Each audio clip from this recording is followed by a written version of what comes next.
Okay, now we're taping, and we have people who are joining us this morning online. So, and we have our own wonderful people here. So, ready to go. Now, the next article we're going to skim because, in fact, I said that we want to have four. Today is the first of 4 sessions that will end our program. So the final 3 will follow after today. So today we must cover a couple, as we did last week. And this one here is by, you can see if you go to week 7, page 1, you have that. Reflection prompts for Is This All There Is? These are the type things that this gentleman, Lofink, who is from Europe, his brother is also a priest, and they're brilliant theologians. And this says Lofink is a current analyst of scripture, and he brings the latest series of reflection on our topics. Begin by going back in your mind and pick out, well, we're not going to do that. Where actually does our understanding of the realities of issues like heaven come from? See, and eventually what we have to do is to say this, I'll just tell it to you in a nutshell. Everything comes to us through faith.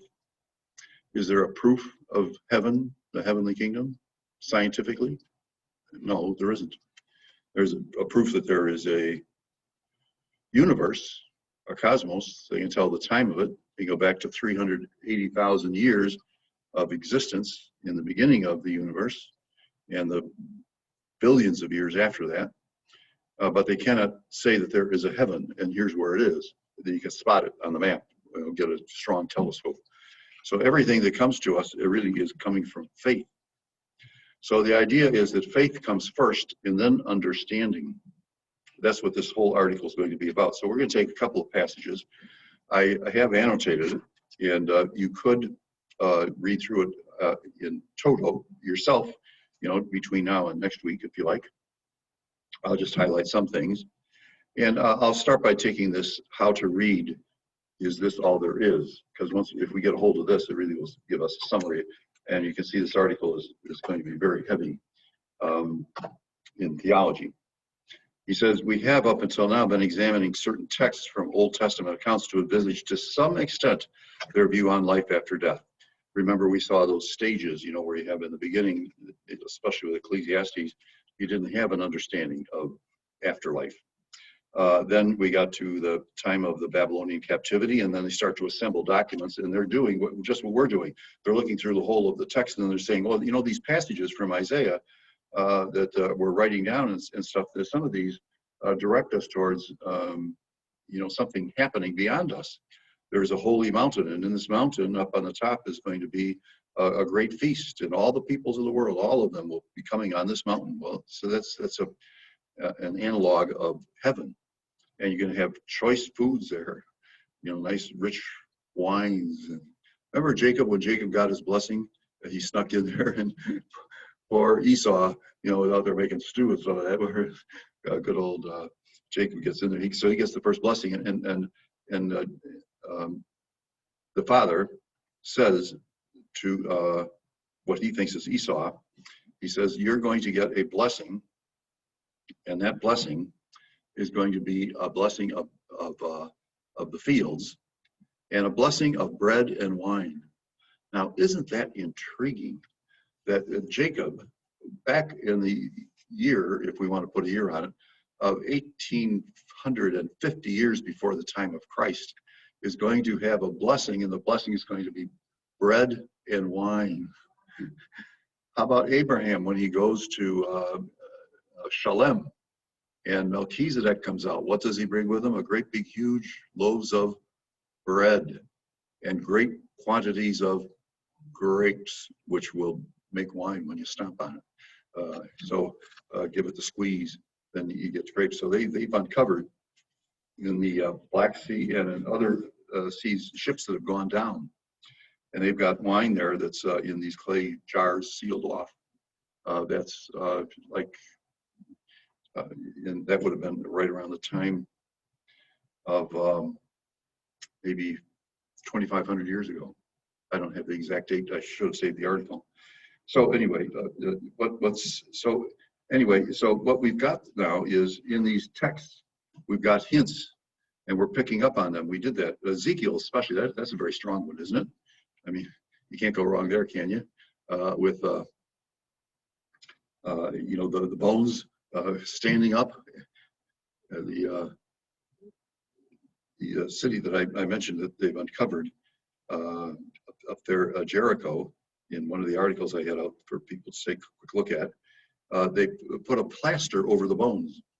And so when you take a look at a skull from that era, which was 13,000 years ago, when you take a look at a skull from that time, it looks just like it was yesterday.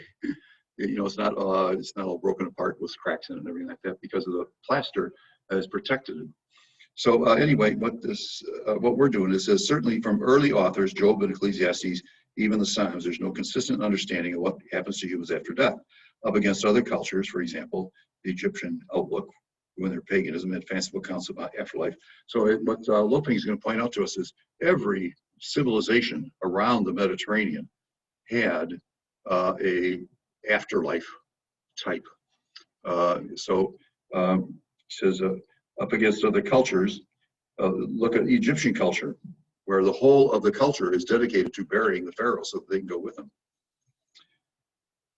The Jewish mindset was the person's value as a human was to contribute to the family ancestry. So in that fashion, your dynamics, your afterlife was living with your ancestors, through your ancestors. So if you had children, that's why they're so interested in children and grandchildren, is because that's their heritage. So that's how they're going to live on.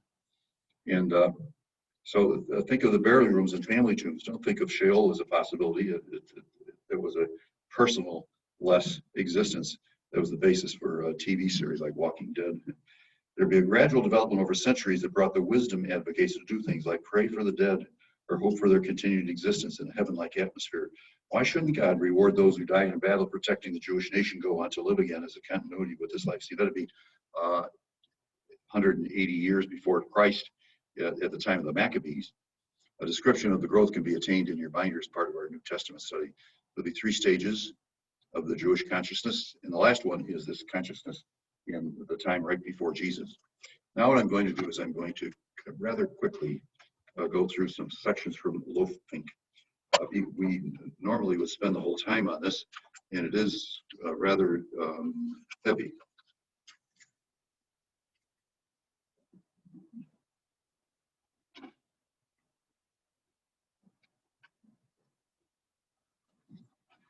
Let's take a look at the first paragraph of his article. See, it says faith-seeking understanding. And as I mentioned, I think we really get the gist of the whole of this argument is that the faith that we have is going to give us the possibility of putting into logical form, word form, concept form of heaven. And that's why you get movies and stuff like that, going off into the heavenly realm and, streets of gold and other things like that. So it says the first part of this book opened our view to embrace a broad horizon of rituals, images, myths, and philosophical themes, and yearning hopes and cold denials. Truth be told, it was only a snippet. It could have been expanded endlessly. But even from this brief view, it ought to be clear that this is an essential human question emerging from the depths of our existence and never silenced.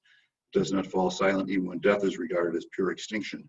Even the defiant statement, we came from nothing and returned to nothing, which is most assuredly a confession of faith, seems to vibrate with the question whether just maybe things could be different. Why do we say that that is a matter of faith? Well, because in fact, we sort of have to believe that we got here somehow. There must be, according to Aristotelian thought, a cause, an uncaused cause. You can't just start out with a whole chain of things as existent. No, there must be something that brings about that chain of realities. So the Aristotelian concept came alive in the great St. Thomas Aquinas when the people call them 5 proofs of the existence of God. They're not proofs at all. What they are is a statement that it is rational to think of a God. Let's put it this way. We have a universe. Where did it come from? Well, it's always been there. Well, what do you mean always? Well, it's always been there. Oh, you mean if it was always there, it was always there? Yes. Well, how did it expand to where it is now? Well, it grew. Well, how did it grow? Well, it started off with something and then it became much larger. Well, where did that something come from? Well, it was always there. Well, what do you mean it was always there? What brought it about? You know, you can't just walk down the street and all of a sudden a car appears. No, somebody had to drive it there. You know, you just don't, well, whoa, there's a car there. It's even an electric car. That's pretty good. You know, get my batteries out. And no, it's got to come from somewhere. So Aristotle had it that you had to have a material cause. That's the stuff it's made out of. You had to have a worker to put it together, and you had to have a plan. So those three kind of causes are very important. You had to have a plan, and from the plan you had a material that brought into the form that it would have because of the plan. So if you're going to build a house, you get drawing first, you know, to the architects and all that kind of stuff.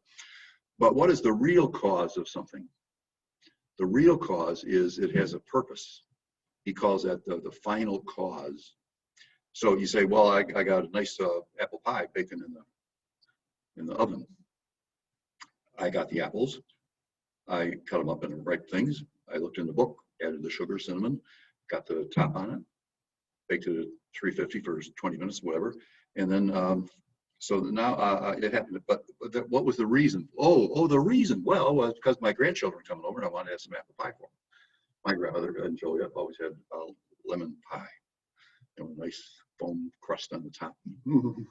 I think of it right now. I'll be back in about 15 minutes here.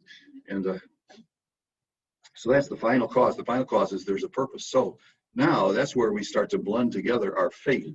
Because what is our faith? Our faith is that God, Father, Son, and Spirit, we came to discover in the scriptures. God revealed himself to us as Father, Son, and Holy Spirit. Yes. And the baptism of Jesus will tell you that. And then what God did was he extraordinarily put forth a universe and brought it about over billions of years to create life, and then conscious life, and then reflective life, not just conscious, because I also have instincts, but conscious life is not the end of it. There are even plants that have conscious life. Trees can talk in the forest. You say, oh yeah, well, what do they got? Words? No, but they have little squeals. Why? Because they've run out of water down below, and so they're hurting, and so they express their pain. You got to have an ear for this kind of a thing, but it's real. So what's the purpose of it? What is the final cause? The final cause for God was to bring about love outside of God, and to do that by the incarnation of God with a time and a place. And that time and a place would be our universe and our development. So anyway, that's what, let's see if there's anything else here. So he's making a statement that this is one of the deepest questions that we come across. And so now I'm going to turn that page over to the back side.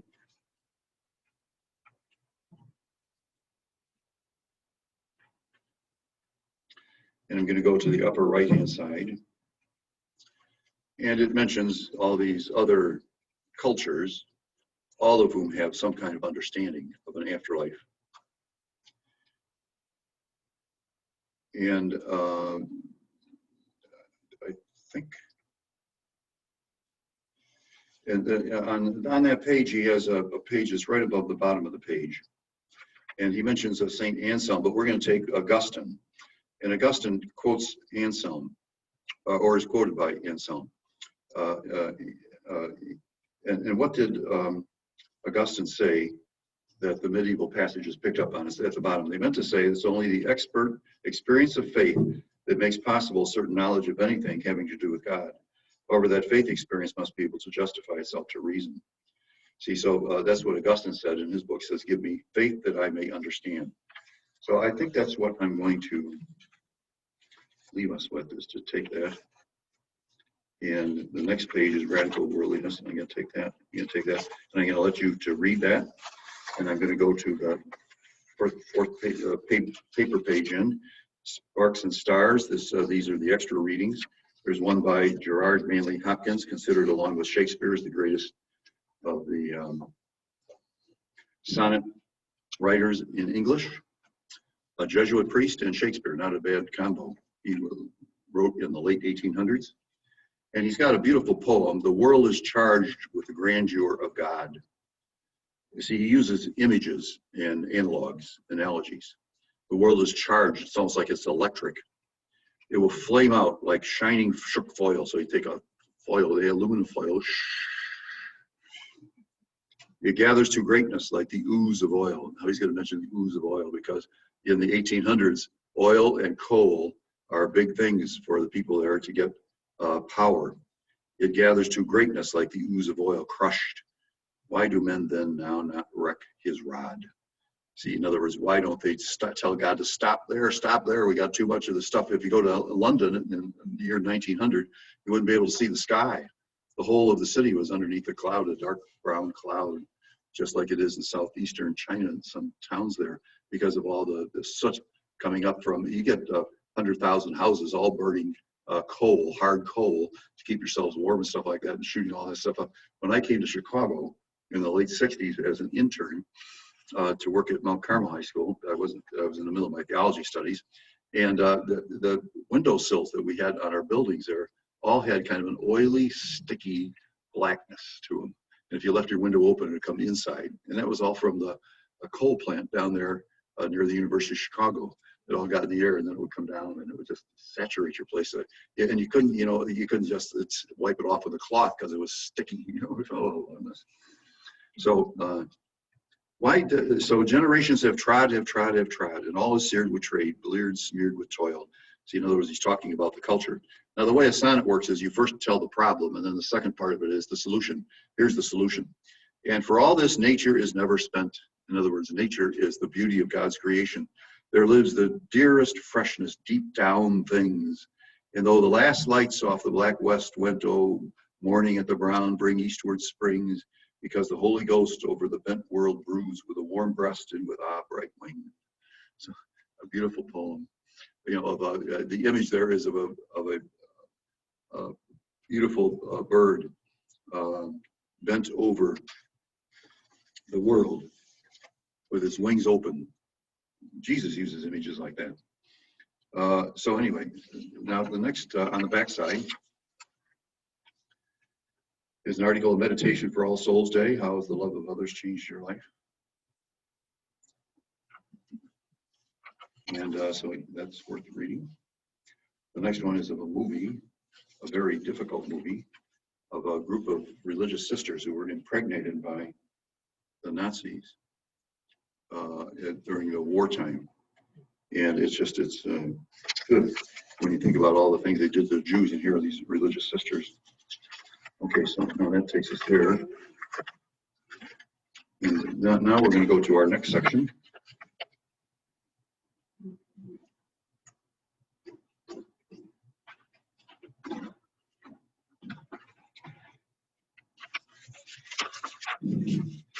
And do some of you have a very large page?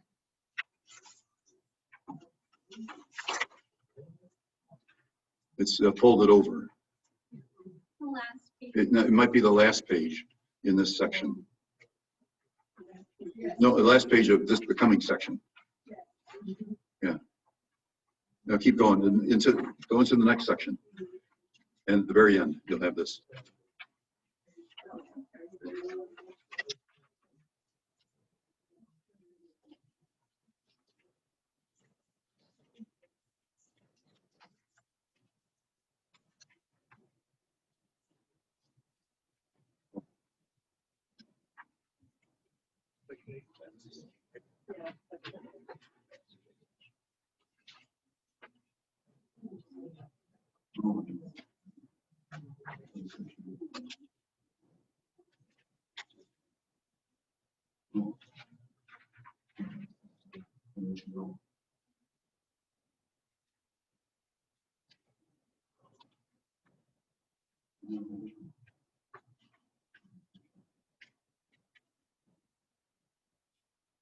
We're in section 8, am I correct?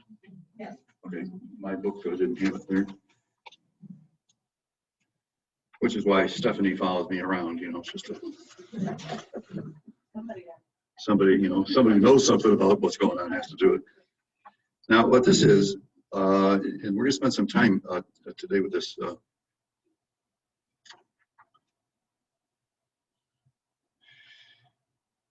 It's called Hidden Resurrection Themes. And what I did was I went to the Synoptic Gospels. That would be Mark, who wrote in the year 70. Matthew, who wrote in the year 80, and Luke, who wrote in the year 85. That's when their works were published. And what I did was I took selections. I didn't print out the text for you. I just printed out the verse that we'll talk about, and I'll just explain it to you. And these are hints in the Gospels, the Synoptic Gospels. John is going to come in the springtime. Hints that there is a resurrection, hints that there is a heaven, hints that Jesus is in heaven eventually. Jesus will bring us to heaven eventually. Am I making some sense? So the first thing I have is how to read the synoptic quotes. And you can see that the top third of the page deals with like an explanation. Then it has Mark. And then towards the bottom of the page it has Matthew. Then the last couple of lines it has Luke. And these are just explanations, so I can allow you to read that. If we have time at the end, we'll do it. But now what you do is you can see page 3, it says section 8, hints of eternity in the synoptics. So I just want to be sure that we know what the theme is of going through these quotes. Are there instances in the gospel that will tell us about eternity? And not only eternity, but eternity for us with God. Is there a sense of that? So anything we can find that points us to that will be open game. So let's start with Mark. You can see that I have the whole series here. In fact, I have 10 items that I picked out of Mark that give us a hint of a life to come. And I'm going to start with the first, I'll just go number 1 there. See, they got numbers there. And it's Mark 1, chapter 1, verses 9 to 11. What happens at the very beginning of Mark's gospel? Not an infancy narrative, he doesn't have one. Instead, what he does is he has a baptism that takes place in the Jordan by John the Baptist, how appropriate. And what happens at the baptism of Jesus? Jesus goes into the water, he is submerged like a death, and then he stands up out of it. And then what happens is there is a dove flying overhead, and the dove flying overhead is the Holy Spirit. So you got Jesus the Lord, and you got the Holy Spirit. And then a voice comes from the clouds, and the voice says, "This is my beloved Son, in whom I am well pleased." So are you getting a feeling there that this is a pretty strong statement about eternity? You have God the Father speaking to God the Son in the presence of the Holy Spirit. So, it would be hard to just have a passage like that and then nothing else about divinity for the rest of the book. So this is an opening salvo. Number 2, there is, Jesus goes to a synagogue. He is in Capernaum. Capernaum is a village, fishing village on the north part of Lake Galilee. And it is a famous place, and it is a dividing line between the eastern potentate and the western potentate. The reason for that is, I know that is because of the taxes that are different. And so he goes in, and there is a man who has an unclean spirit in him, and Jesus evacuates the unclean spirit. Get out of there. And so, and the spirit is gone. However, the spirit speaks to Jesus. It is the demon. He is the unclean spirit. And in the Gospel of Mark, the only people who really understand Jesus are Jesus himself and the demons and the centurion at the foot of the cross. This is truly the Son of God when he sees Jesus crucified. The disciples have a very difficult time understanding who Jesus is. You're saying, is that because they're fishermen and so they're stupid? Or lack of education or something like that?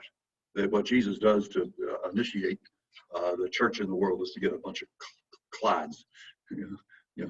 And so, no.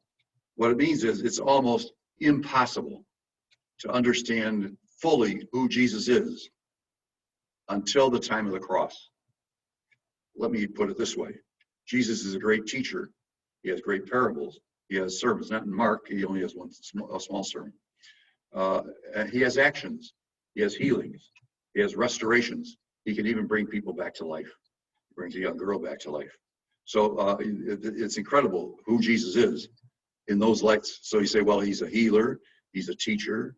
He's a prayer. You can have all these qualities of Jesus. But does it tell you that he is Jesus, God with us to the end of the universe? No. So what you have to do then is you have to say that we only get the full knowledge of Jesus when we find out that Jesus has died and has gone through to a risen life. That's the only way that we can handle this. Let's go to the third one. So the demons say, Jesus, we know who you are. So then the third one, Mark 29:31. After the exorcism, he goes to across the street. It literally is across the street. The street's about as wide as this room. And on this side over here, is a synagogue. And over here are rows of houses. They are row houses, and that is, they're built right next to each other. Some are in an arc, in a curve, others are in a straight line. And one of those houses, your animals were down below and the cooking was down below. And then you had the family room upstairs. And then on the top, maybe you could even sleep out there in good weather. So they go to this house. And Peter's mother-in-law, his wife's mother, is down with a fever. Now, we can take this as all passages with levels. One level is the factual thing that we're going to hear. Let's get to that. So we get this, so this lady is there with a fever. So he takes her by hand, okay, and he lifts her up, okay, so he helps her up out of bed, and she begins to serve others. Now that's like one long sentence here, isn't it? But what does it tell you? It tells you magnificent things. Let's go to a deeper level. First of all, what is her fever? Her fever is humanity. She suffers like all humanity does with all of our things. It's not an illness. It's just a fact that we're not going to live beyond a certain age, that we're only here for a while. And so that's what, she has kind of the condition of humanity. The weaknesses, you get older, you get less physical than you were when you were 20. That's just one example of many. So what's the deeper level? The deeper level is that this woman has the reality of humanity, and which includes death, and Jesus takes her by the hand and raises her up. Now that language there and those words, those Greek words, are the same as Jesus risen. So what he's doing is he's raising her up. Are you with me now? So it's like she died and now she's raised up. And then what does a Christian do in this life? What is our task to do? Is it to be self-serving? No, it is to serve others. So what she does is she becomes the model for the perfect Christian. She has gone through death to resurrection, and she shares the risen life in this life by doing service to others, helping others to get out of their situations. I hope I'm making sense. It says, beneath the text is the Christian reality. We are humanly vulnerable. We rise with Jesus. We serve others. Let's go to the next one. A hemorrhaging woman. We're going to pay quite a bit of attention to this later. She suffers greatly. Now, this word suffering appears only twice in the gospel. This time and the time Jesus is on the cross. Let me make that clear. This woman is suffering greatly. She is suffering greatly, a phrase that is used only with her and with Jesus. So she is suffering like Jesus would suffer on the cross. And Jesus suffering on the cross is the suffering that this woman is going through. Why is that? Because she's hemorrhaging. And in the flow of blood and stuff like that, she is, by violation of the Levitical code, cannot go to religious services, be with the religious community. She's given all of her money to doctors, and they probed her, poked her, and everything like that. And she got for 12 years, she's been ill like this. So for 12 years, she's been ostracized. Now, a girl dies. The story starts with a man coming out. He's the synagogue leader, and he comes to Jesus and says, my daughter is dying. As Jesus walks along, the hemorrhaging woman touches Jesus' cloak. And then what happens is he gets to the girl's house, takes his favorite three, Peter, James, and John, and the family. They go upstairs. She's dead. So Jesus takes her hand, you got it, you guessed it, and raises her up. And she goes looking for some food. You see how, now isn't that a hint, of what's going to happen with Jesus? Don't you understand that better when knowing that that's exactly what Jesus went through?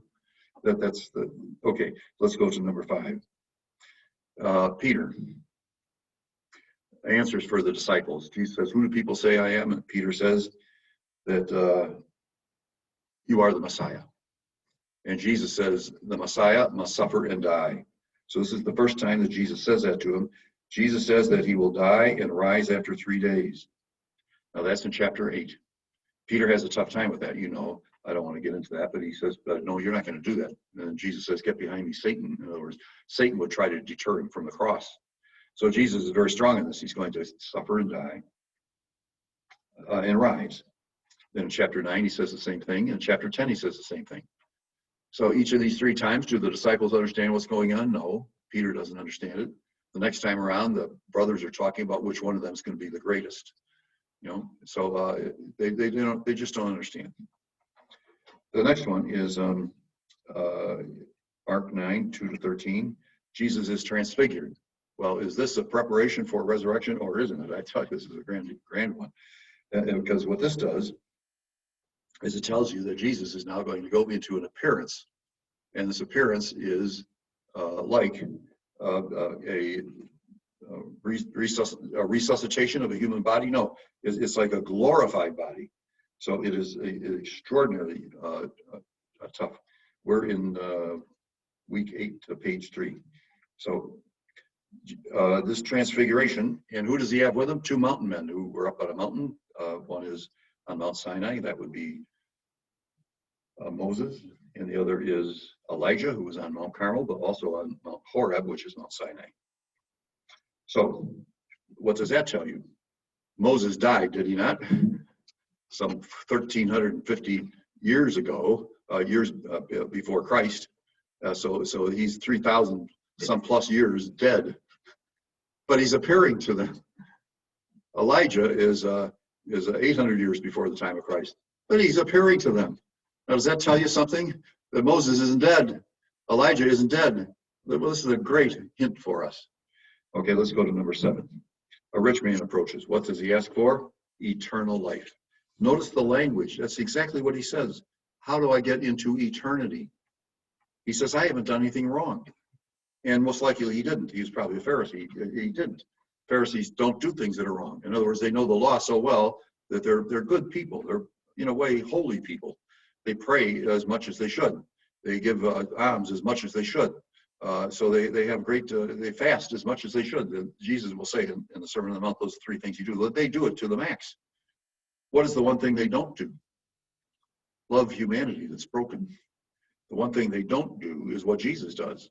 We just had a gospel text today of Zacchaeus, who was given grace. And so he runs to see Jesus.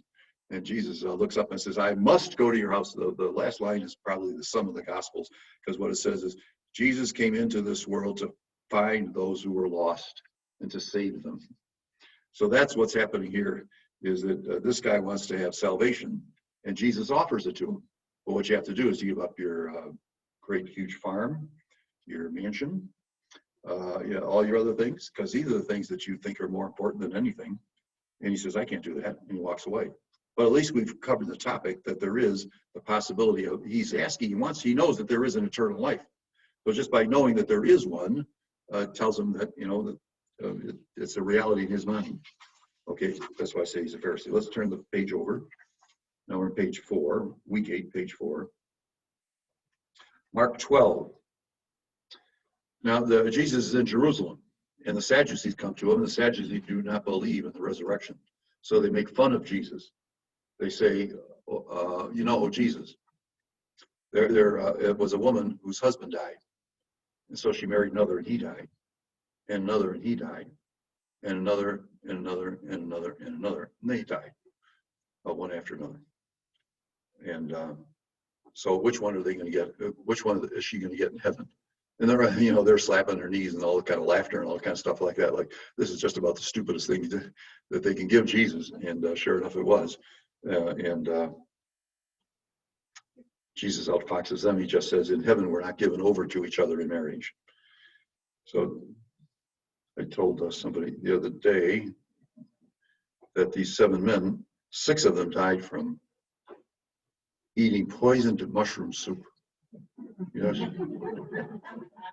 The 7th one died by being hit over the head with a 2x4 because he wouldn't drink the soup.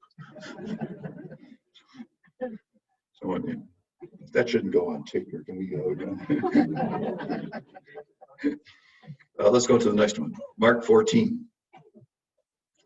Jesus said that he will drink from the chalice. He's at the Last Supper in the heaven. in the kingdom. He tells them that after his blood will be shed while dying on the cross, after I've been raised up, I shall go before you to Galilee. Pay very strong attention to that phrase, go to Galilee. There is not a resurrection appearance in the Gospel of Mark. We will get to that. So now let's take verse 10. The women come to the tomb. There's a man in a white robe there, an angelic messenger. And he tells the women who've come that Jesus was crucified and buried and is not here. He has been raised. So here we get the statement now at the end of the gospel that Jesus has risen. And he's going before you to Galilee. There you will see him as he told you. See, now we have to get into this Galilee thing. Galilee is where Jesus did his ministry. What was his ministry? Teaching, healing, bringing a girl back to life, the hemorrhaging woman, all these things, giving bread by the multitude for the Greeks, multitude of Jews, all are fed. So he's done incredible things. And in doing so, in Galilee, he is showing that that is what the disciples must do now, is that Jesus has gone back to Galilee to do this ministry to the world. So Galilee no longer is just a geographical selection of a country, way up in the north. Instead, it is the whole of the world. And in the whole of the world, it means you are Galilee, in other words, is connected with heaven in this sense, that if we show love in this life, care in this life, healing in this life, all the things that that Jesus did in this life, then we are heaven bound. See, we're on the heaven train, we're going up. And so this beautiful statement is not to pay attention to the fact that Jesus rose from the dead, but to pay attention, if you want to be like Jesus, you will do exactly what he did in Galilee. Okay, then that takes care of that. Now we're going to go to Matthew. Matthew has a Sermon on the Mount. And in the Sermon on the Mount, he prays to the Our Father. How does he pray? That Our Father who art in heaven, hallowed be thy name, thy kingdom come, thy will be done, on earth as it is in heaven. So what he's saying is that there is, in the heavenly kingdom, there is the Father, and that Father is coming to us in person of Jesus. And that what we have here is just as it will be in heaven, we can have things like that on earth. What are the things in heaven that we would have? Heaven is a land of pure love. And so that's what we could have at this life. That would be heavenly for us.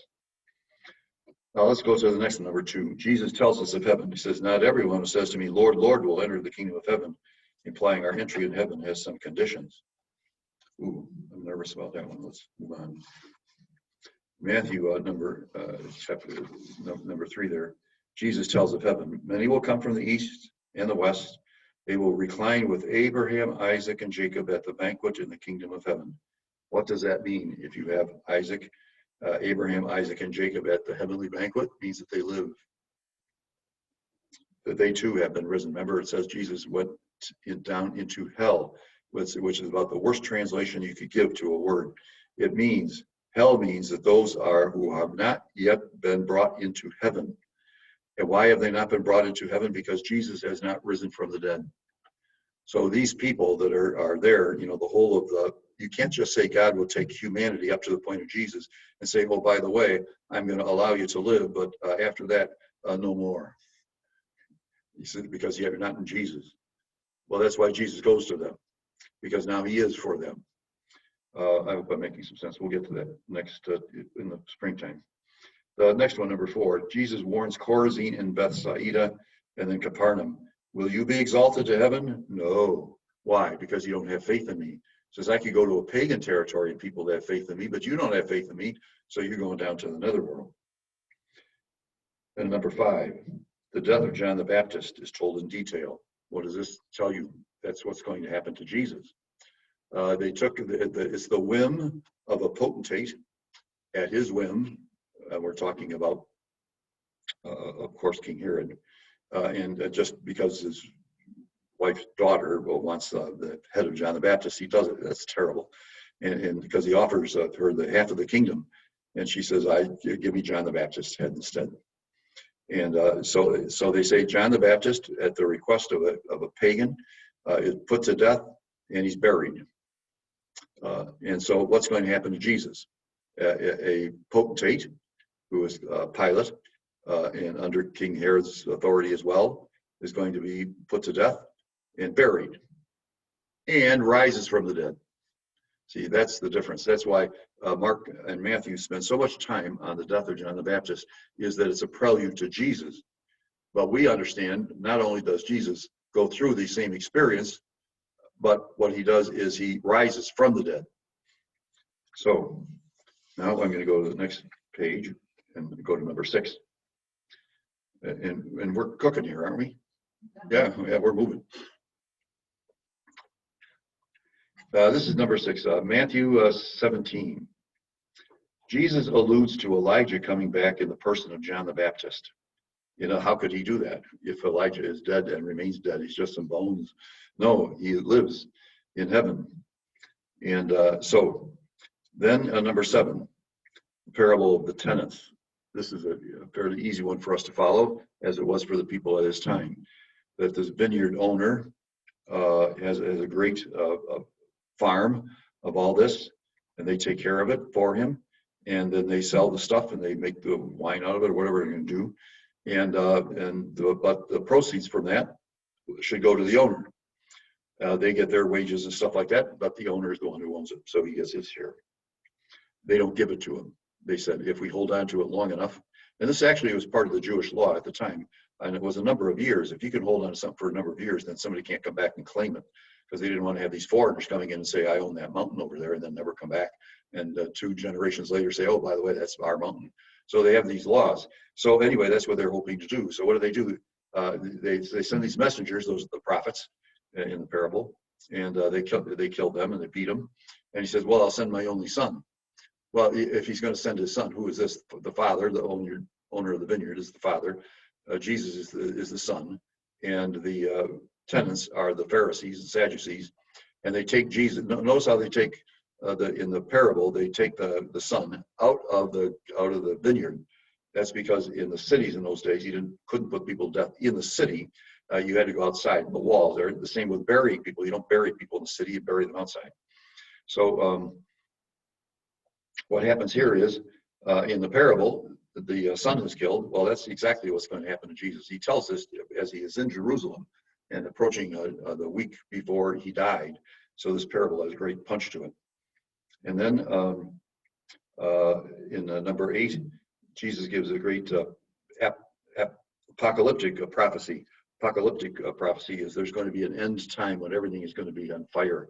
The universe is going to be on fire. It's going to blow up. This is language that they used at that time because they didn't know what was going to happen. If something had a beginning, it should most likely have an end.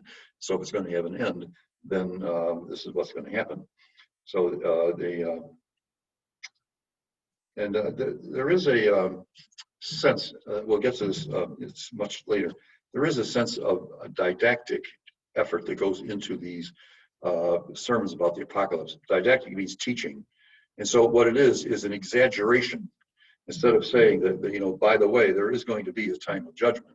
Instead, they give you all of these things that are just impossibly painful and inglorious, the volcanoes and stars falling and great big huge earthquakes and all that kind of stuff, cities falling, and nobody wants to be alive. You wake up in your bed and your bedmate is dead, and your family is, so some are alive, some are dead.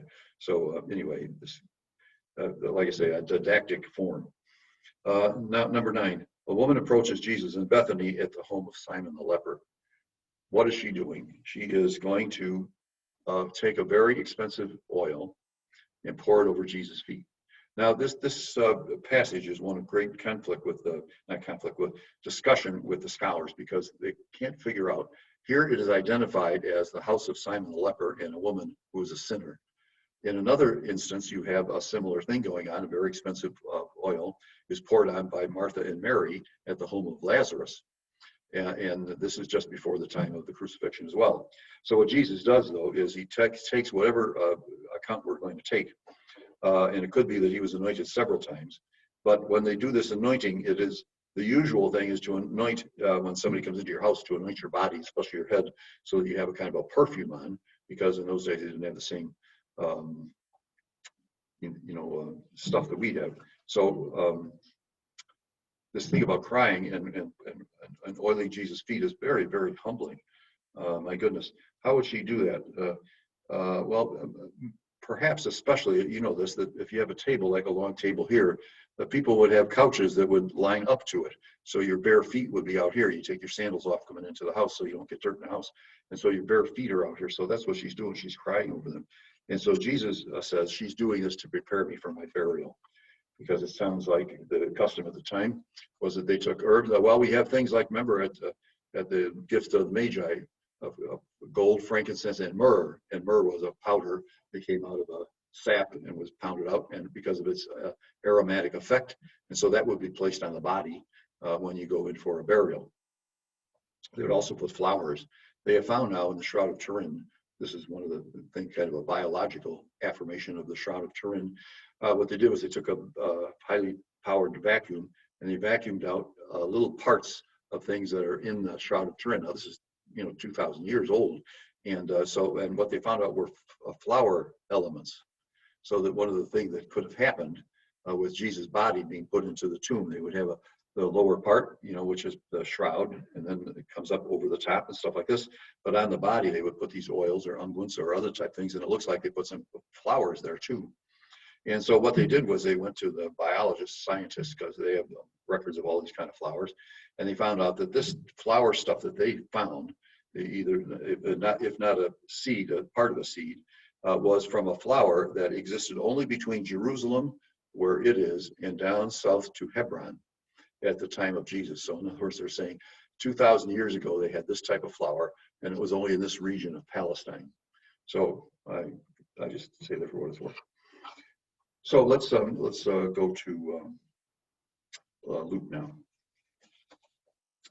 And you notice now some of these things are put into all three gospels, so I didn't give you just a repetition. So now in Luke, what we have is an infancy narrative that is absolutely unique and focuses on Mary.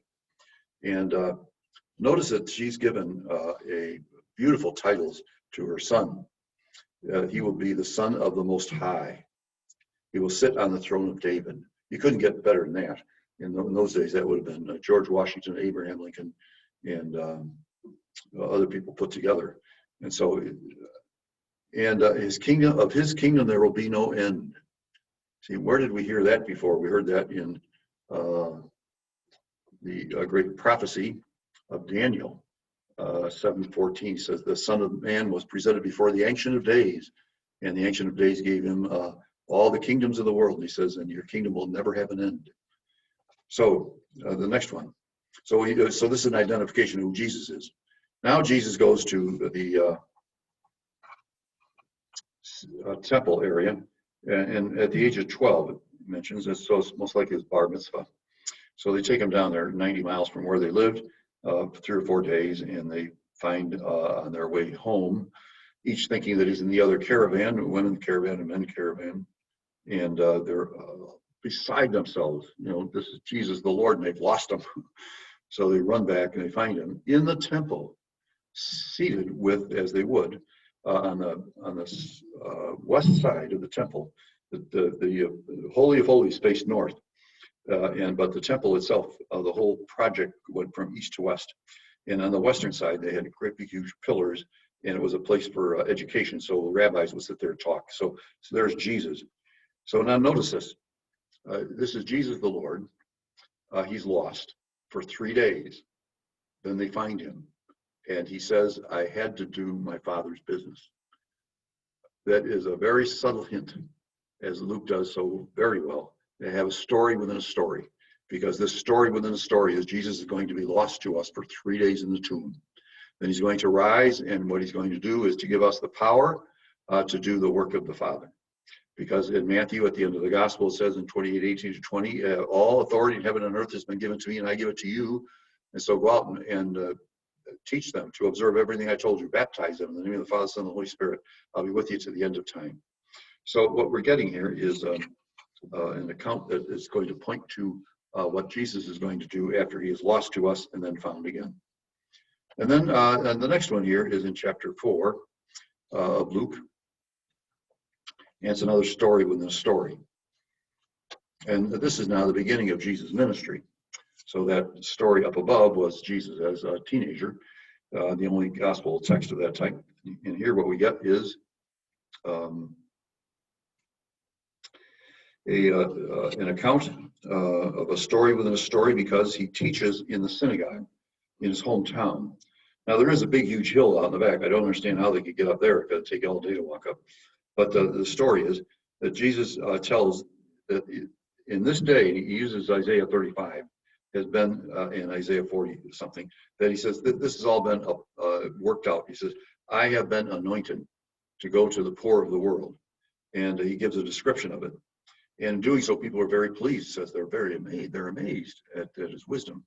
Then he says, oh, by the way, he says, this is not just for you. Elijah went up to the woman of Zarephath, a pagan territory. And also there was a Naaman the Syrian, from Syria, and he gets down there to Elisha, and he is healed. And so, and then they get furious. They're saying, you mean that God is, his covenant is for other people too? All those pagans out there and not just us? And so they take him and try to kill him. So here's what happens is the undercurrent story. Jesus tells them that the richness of God's grace is now going to be open to them because he is with them. They're amazed. Then he says, this is going to be the beginning of a worldwide effort. They're furious. They kill him, try to. He walks through them. He walks through death for them because he's not going to die then. And so in a way, it's a resurrection. So what he does is he walks through death and he comes out alive and goes on with his ministry. So this is the very opening scene. Now we have some other things here. And I'm hoping to get into some of these other pages as well. So let's do Luke number 4, Luke 7. Jesus raises another dead person to life. This is a small town. It's not even on the tourist map, but a very small town. And a widow comes out. Easily, she has no support except her son, and her son has died. So they have a catapult type thing or a stretcher or whatever, and they're carrying him out to the place of burial. And Jesus comes along and raises him from the dead to show that he, Jesus, has the ultimate control over life. So if Jesus can bring people back to life after death, it means that Jesus can bring us to eternal life after our death. Number 5, Jesus weeps over Jerusalem. He says, I will not be seen till the end of time. This is, in other words, it's happening. See, this is chapter 23. He's nearing Jerusalem, and he's weeping over the city, and he's knows he's going to die, and then rise. Then number 6, Luke 14 and 15. A host has a group together for a feast, and Jesus will tell a parable after the host, saying, blessed is the one who will dine in the kingdom of God. So this is about the heavenly kingdom. See, these are all themes of Luke's gospel: weddings and meals and invitations and rejection, lost opportunities. It's the gospel of the menu because of so many times you find Jesus at the table. Then there's Luke 16, a parable about the kingdom and its alternative, Gehenna. And then Luke 22 and number 8, Satan enters into Judas, indicating that Jesus' revulsion against, again, of death and the temptation that he will follow Jesus into Gethsemane. It's said in Luke's gospel, at the temptation scene at the beginning, the devil left Jesus just for a while. And then it says, Father, into your hands I commend my spirit, indicating that our statement about our life is to be modeled on this devotion. If Jesus gives his life into the hands of the Father,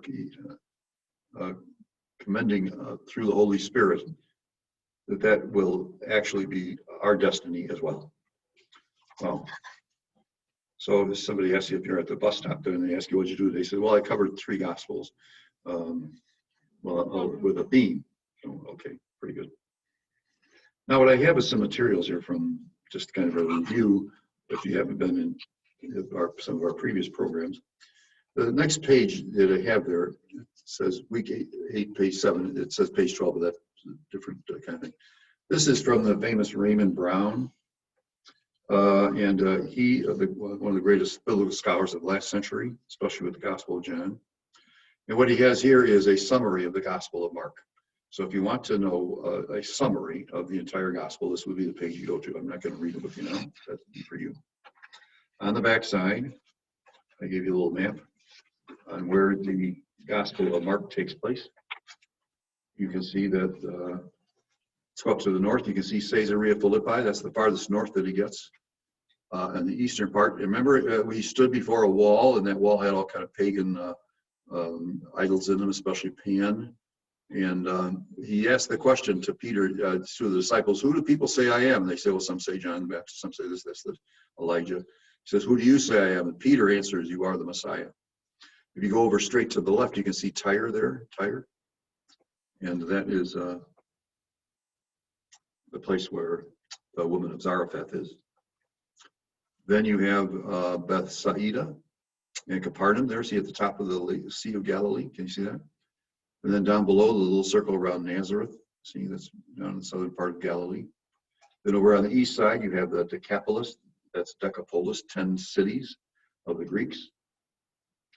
And then on the left side, you see Samaria, the woman of Samaria in John's Gospel, chapter 5. Then you can see Jericho down at the bottom. If you were at our Mass today, we talked about Jericho, closest parts of the Jordan River. And then Jerusalem. So anyway, that's a nice map. You're welcome. And then the next is kind of a genesis of the Gospels, pun intended. And that is that start on the upper diagram, you see Mark. He wrote first. Now his Gospel is used in Matthew. You didn't know that, yes. You see, Matthew researched the Gospel. See, research is when you take somebody else's work and you cite where you got it from. Plagiarism, where you just steal it. So, and then notice he's got an M source. M source is there are things in Matthew that only occur in Matthew. We call that the M source. And also up in the upper right, he has a Q source. So Matthew has the Gospel of Mark, the M source, and the Q source. The Q source is a German word meaning Quelle. Quelle meaning a spring of water. Quelle. And what it is a series of statements by Jesus. It is not a gospel, that has continuity. It's just one statement after another after another.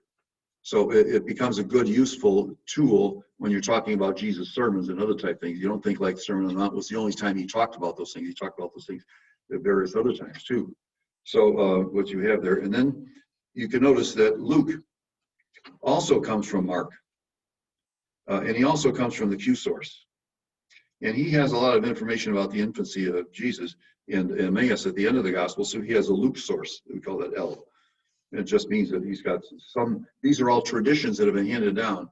Now, the disciples, when the people are writing these documents, they don't necessarily have to include everything. John says, I couldn't include everything because the whole world couldn't contain what we're going to talk about.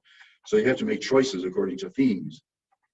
Now, down at the bottom, it just gives you an indication of, Mark is a short gospel, Matthew is longer, and Luke is longer than that. John will be longer than that. And Matthew has about 600 out of his 1,000 verses come right from Mark. And another 235 come from the Q source. And his own special material, about 230. You can see Luke doesn't use as much of Mark. He does have the Q material, the same thing that Matthew had. And he has more of his own special material.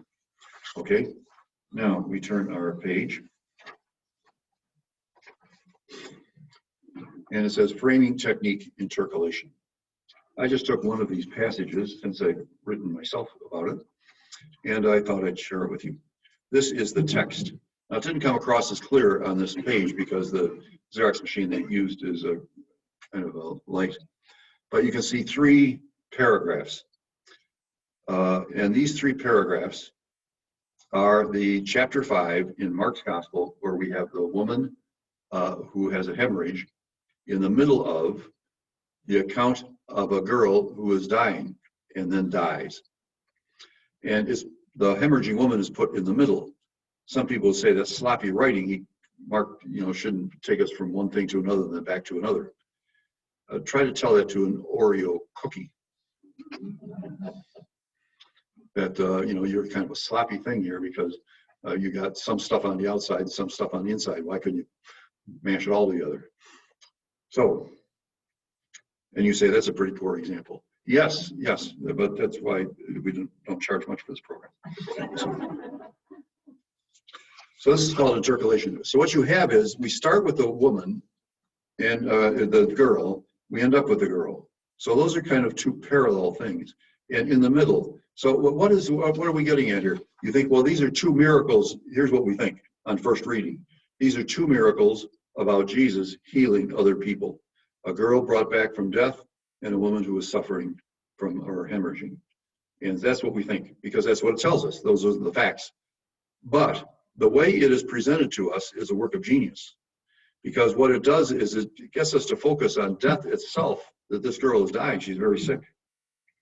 And then you get the fact that she did die at the end and she's raised to life. And then you get a woman who is suffering greatly and she is kind of resuscitated. Because with her cure, she can go back to her social connections. She can go to the synagogue. She can go to the temple. She can do the things Jews do together. She can be part of the community again. So in a way, this girl has died, obviously, and the woman has died. And notice some things that kind of blend together, such as the woman has been suffering for 12 years, and the girl is 12 years old. Is there something that's going to be like a hidden effort by the writer to kind of weave these things together into one great account that does not deal with the girl or with the woman, but with Jesus? In other words, these two instances are preludes to what is going to happen to Jesus. Because what happens to this woman is she suffered greatly. As I mentioned before, the only time that phrase is used is when this woman suffers greatly and Jesus suffers greatly. So what we're getting is a connection between Jesus' death on the cross and this woman's suffering. In other words, Jesus' suffering is really for anybody who suffers in this room or around the world. That is part of the suffering of Jesus. So the human condition, if we are suffering, then we're suffering like Jesus. That's why Jesus going to the cross is so meaningful to us, because for Jesus to come as a royal king and with all the hoopla and stuff like that, and be in power over us, doesn't give a good image of God, because we live as humans. Well, how about if God became one of us and experienced our life even to the point of brutal death? So what we get is then the girl is taken by the hand and she is raised up. The very language of what happens to Jesus in the resurrection. So what you get in this account, and it's so beautifully done, is that we have the suffering that's going on, and then we have the conclusion of it, which is resurrection. Now, what I did was, I can go from that page. Here's a commentary. You can see it says that there. It says commentary on the two women of Mark, and you can see that it has, oh my God, it just goes on and on and on. It's like one of my homilies. It's a whole bunch of pages.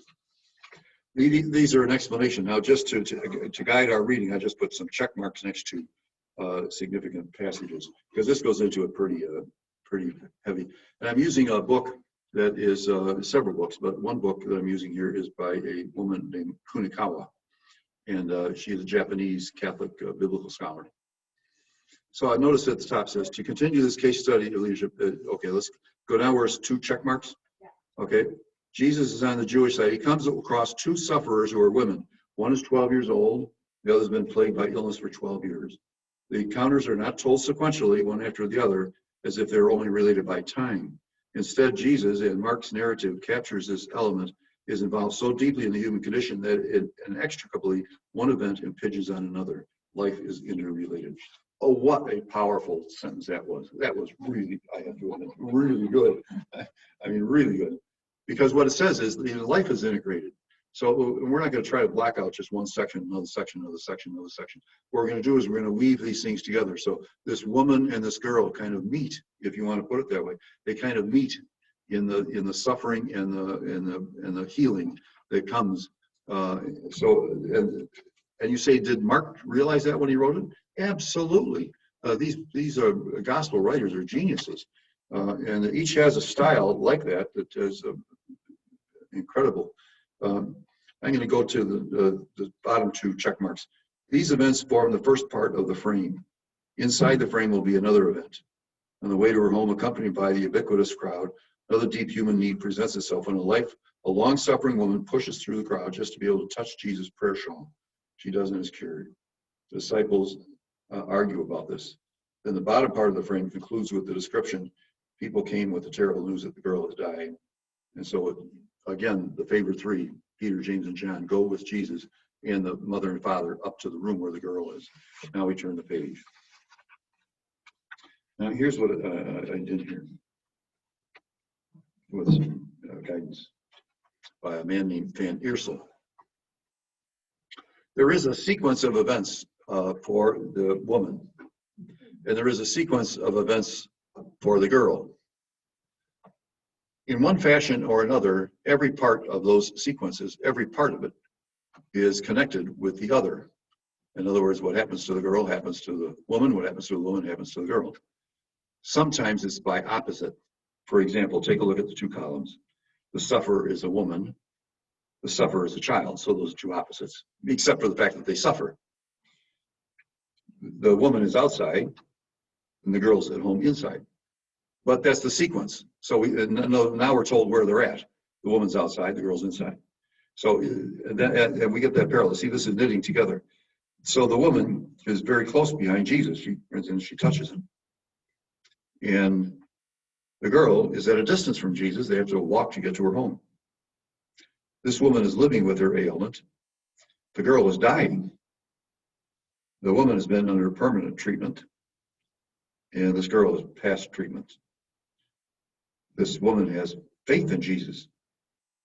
The girl's father has faith in Jesus.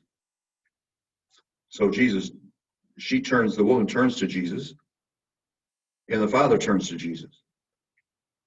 Jesus doesn't know who it was. Jesus knowingly goes to the girl. She touches Jesus' cloak. Jesus touches the girl. The woman is cured. The girl is cured. In the middle of the crowd, in the seclusion of the house, not told to be silent. Jesus says, don't be talking about this. So this is incredible, isn't it? The way this is pieced together. It's like a quilt or a scarf or something like that you put together. My mother was very talented, and she did stuff on loom, shuttle back and forth and stuff like that. So imagine having a loom in your house. Down at the bottom, I have a check mark. This woman's been afflicted with bleeding for 12 years. She suffered greatly at the hands of many doctors. She spent all the money she had. Instead of getting better, she got worse. Boy, talk about a bummer. Then I'm going to go to the next page on the right-hand side. And you can see on the top a quote there from Kinukawa. The woman's 12 years described the long period of gloomy affliction she had to bear physically, emotionally, and mentally. Wow. Physically was not just the problem here. It's emotionally and mentally. When am I going to be healed? When is this going to stop? When can I go back? Moreover, she's also socially oppressed because she had to suffer many things. See that? But she puts that in quotation marks because these scholars now are telling us that that's the phrase that's used about Jesus. When Jesus makes a prediction that he's going to be on the cross, what does he say? That I will be handed over and I will suffer greatly, and uses the very same language as used here. Under the inefficacious treatments of the physician, one must feel shamed to visit these physicians, probably all male, one after another, expose their body with such a disease. So, and then I mentioned in the next paragraph that this phrase "suffer many things" is used by Mark only to refer to the woman and to Jesus, no place else. And then likewise in Mark, the word blood is only used of this woman and Jesus' blood of the covenant in chapter 14. The words body and plague are used exclusively in reference to Jesus and the woman. Mark recognizes suffering this woman in society is similar to that which Jesus experienced before his death. So what's happening is when we read through this entire intercalation, we're seeing that we get a prelude in chapter 5 of exactly what's going to happen to Jesus in the Passion narrative. And Jesus' conclusion will be going back to Galilee, but it will be a resurrection. There I will meet you. So he's telling his disciples, I'm not going to meet you here, I'm going to meet you in Galilee. And so that's the resurrection of Jesus is not described by, rolling back the stone or other type things. It's by Jesus meeting with them. And I'll continue on the backside there, page 14. So see the Kinakawa again. Thus, the life problems created by sickness demand the healing of illness for the total recovery of the person as a whole. See, in other words, you have to regain who you are. So for us, an illness is something the doctor will tell you got this, this, or this. A friend of mine has just come down with a cancer of the bile duct. And so that's a specific illness. For the Middle East at that time, especially for the Jewish people, an illness was part of your whole personality, your whole person. It wasn't like I have this liver problem. It's I am ill. So what it is your personhood is affected by the illness in a way of identification.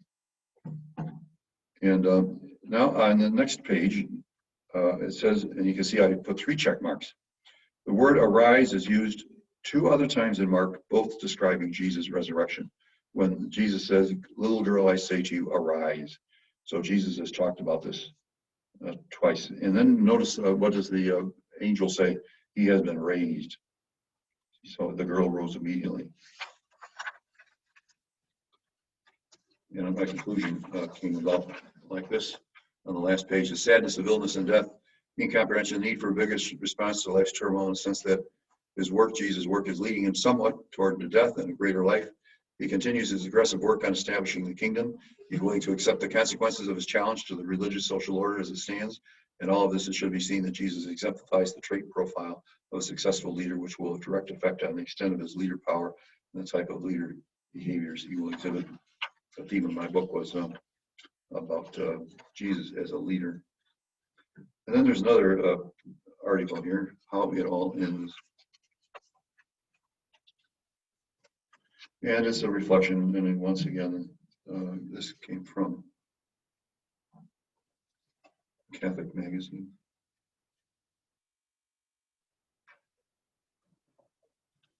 So, and the next thing is an article called The Eclipse of Love for God. This goes back to 1996. I dusted it off. It's 24 years ago. Now, this article, written by another Jesuit theologian, says that we're pretty good when it comes to loving our neighbor. In other words, parishes or institutions or other things consider their wholeness and holiness to be part of, serving our neighbor. So we love our neighbor. We know what that is. All the things that our parish does, is very, very nice. However, what about love for God? So he goes into quite a explanation of this. He says, right in the first page, when I ask my question, which it means for students, what do you mean by love for God? They usually give one of 4 answers. Some volunteer loving God means keeping commandments, like not killing or stealing. That's a good start. Many say loving God means helping one's neighbor. That's pretty good. More theologically, say it means taking care of the poor. Less of those steep in our psychologically, say loving God means caring for one's own self. But where in that does it say anything about being in love with God or expressing our love for God or our love for Jesus or our gratitude to the Holy Spirit or the richness of life that we have because the Holy Spirit invades our soul and kind of exudes from us to the goodness of others, for which I recognize as part of my identity and my gratitude. So I love the fact that God would choose me to do this and to do that. So, and so he has some sidebars there. Just a summary to that. On the back page, we only have just a few minutes left. We have the Isle of Innisfree. You might take a look at this. It's a beautiful poem. What it does is it says a woman leaves this beautiful little island off the northwest coast of Ireland and goes off to the big city and lives in a big city. But comes back again to know that her real love in life is the Isle of Innisfree. And it's could be read at a funeral time because it's exactly what happens is we come to this life, we enjoy this life, it's the bright lights, it's the happiness and accompaniment. We couldn't imagine a better life. But the true life for us is, where we came from, which was the loving vision of God. The next page, and I'm only going to have a minute or two to do this. This large page, as you can see, it's you have to take it out of your folder. You have to open up your folder and take it out. Yeah, there you go.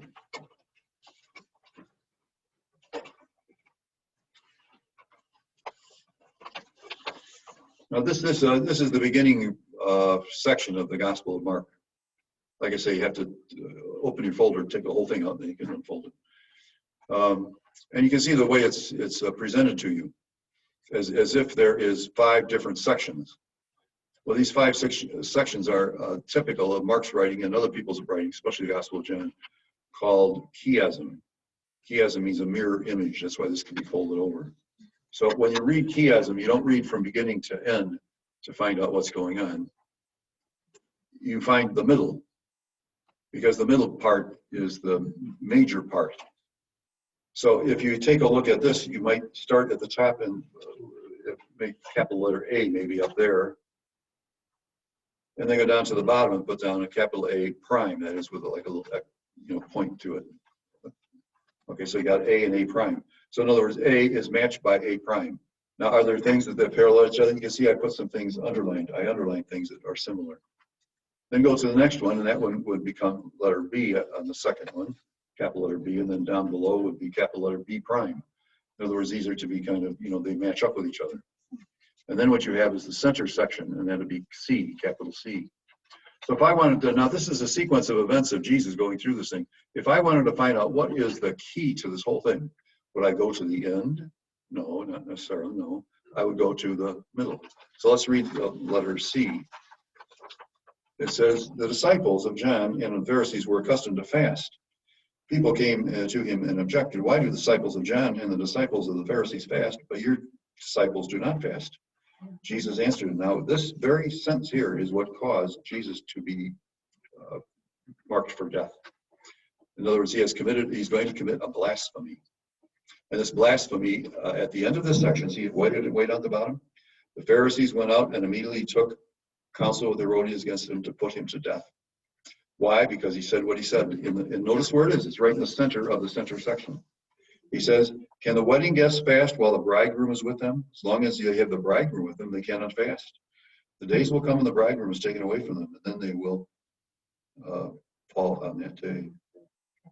Fast on that day. I'm sorry. You see how this works? It's just so I don't think that these gospels are just a slap down of events one after another, trying to get it all in. It's much more than that. These are works of artistry. The best one at this is the Gospel of John, but the Gospel of Matthew is the same thing. How many sermons are there in Matthew? 5. The first one deals with the Sermon on the Mount. The last one deals, do this and you'll be blessed. The last sermon is, you haven't done this, so you're not going to be blessed. The next 2, and so this. So now we've run out of time, and so I'll be available in the back there if you have any questions or thoughts. And thanks again to Stephanie for putting these things together for us and for recording it for us. So that when you go home, you can turn it on and listen to it all over again. Now, if you have trouble sleeping, this is, why take melatonin or stuff like that here? You get this stuff for free. You don't have to go to Walgreens. So there you go.